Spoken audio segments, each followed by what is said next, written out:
Roni cups are those slices of pepperoni that curl up when you bake them on a pizza. They're like these little crispy meat cups filled with fat, just incredibly delicious. So I'm gonna walk you through 2 steps you need to take when making Roni cups at home. And a shout out to the folks over at Serious Eats. They did a ton of research and testing on this topic. I'm just passing along the basic information because I think it's pretty cool. Number 1, make sure you have the right product. Pepperoni made in a natural casing or a collagen casing cup perfectly.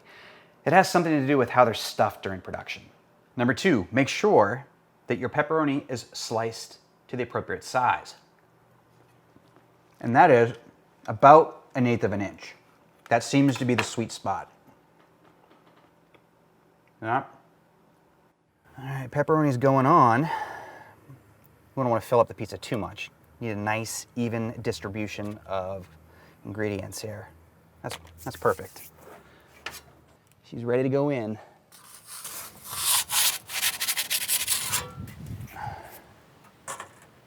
Beautiful.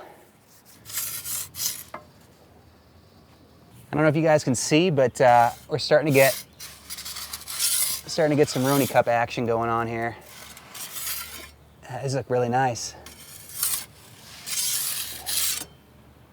All right, time to come out. What do you guys think about that? Now, I buried a few pieces due to excessive cheesing. That's my fault, I apologize.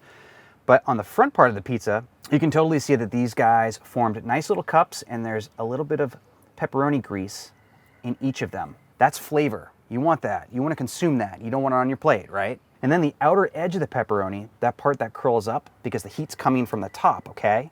Heat's coming down, that pepperoni is curling up toward the heat.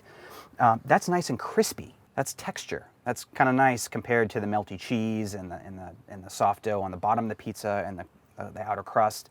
It all comes together to give you a really nice pizza eating experience. That sounds cheesy, no pun intended. Oh, I gotta do that over again. That was terrible. Anyways, I'm gonna enjoy this pizza. I'm gonna crush every single ounce of it, and I'm gonna enjoy it. If you like the video, hit me with a thumbs up, give me a comment. I'll catch you next time. Nice. Cool? Yeah.